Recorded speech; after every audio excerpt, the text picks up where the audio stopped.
And when he began to sink, he just cried out, Lord, save me. పేతురు మునిగిపోసాగినప్పుడు ప్రభువా నన్ను రక్షించు అని కేకలు వేశాడు. That's all you got to do when you have failed, when you're slipping. నీవు ఓడిపోయినప్పుడు, నీవు పడిపోతున్నప్పుడు నీవు చేయాల్సిందల్లా ఇదే.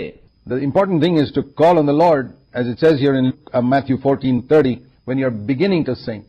ఇక్కడ మత్తయి సువార్త 14వ అధ్యాయం 30వ వచనంలో చెప్పినట్లుగా ముఖ్యమైన విషయం ఏంటంటే నీవు మునిగిపోవటానికి ప్రారంభించినప్పుడే ప్రార్థించాలి.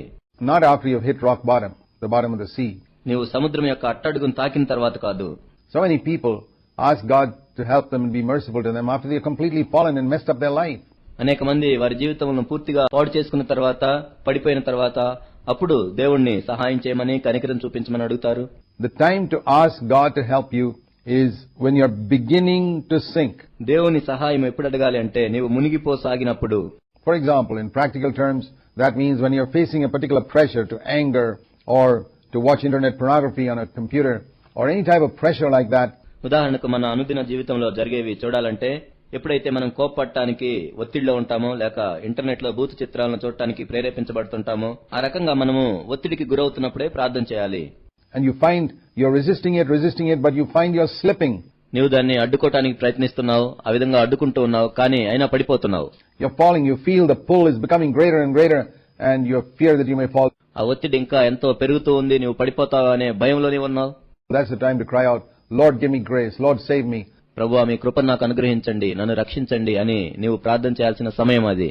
The words are not important if the Lord hears the cry of your heart. అక్కడ నీవు మాట్లాడే మాటలు అంత ప్రాముఖ్యమైనవి కావు, కానీ దేవుడు నీ హృదయంలోని మొర్రను చూస్తాడు. Whoever calls upon the name of the Lord will be delivered. ఎవరైతే ప్రభు నామమున ప్రార్థిస్తారో వాళ్ళు విడుదల పొందుతారు. That's a promise in Scripture. అది లేఖనాల్లో ఉన్న వాగ్దానం. Whoever calls upon the name of the Lord will be delivered. ప్రభు నామమును బట్టి ఎవరైతే ప్రార్థిస్తారో వారు రక్షించబడుదురు. And as soon as Peter called on the name of the Lord, saying, Lord, save me, before the Lord gave him a rebuke, he first held him. ఎప్పుడైతే పేతురు ప్రభు నామమును బట్టి ప్రార్థించాడో, ప్రభువా నన్ను రక్షించు అని ప్రార్థించాడో, యేసుక్రీస్తు ప్రభు పేతురును గద్దించేదానికంటే ముందుగానే పేతురుకు సహాయం చేశాడు. That's always God's way.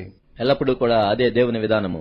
He'll correct you, he'll rebuke you for your unbelief, but he'll first hold you and then correct you. నీ అల్ప విశ్వాసాన్ని బట్టి ఆయన సరిచేస్తారు, గద్దిస్తారు, కానీ మొట్టమొదట అయితే ఆయన నిన్ను పట్టుకుంటారు, ఆ తర్వాతే సరిచేస్తారు. He held him and then said to him. మొట్టమొదట ప్రభు పేతురు చేయి పట్టుకున్నాడు, ఆ తర్వాతే ఈ విధంగా చెప్పాడు. He didn't say to him and then hold him, because by the time the Lord said those words, Peter would have gone right into the sea. మొట్టమొదట పేతురును గద్దించి తర్వాత చేయి పట్టుకోలేదు. ఒకవేళ ఆ విధంగా చేసినట్లయితే పేతురు సముద్రంలోకి మునిగిపోయి ఉండేవాడే. So he held him and then said, "Oh, you of little faith, why did you doubt?" కాబట్టి ముందు ప్రభు పేతురును పట్టుకొని ఆ తర్వాత ఈ విధంగా అంటున్నాడు, అల్ప విశ్వాసి ఎందుకు సందేహపడితివి?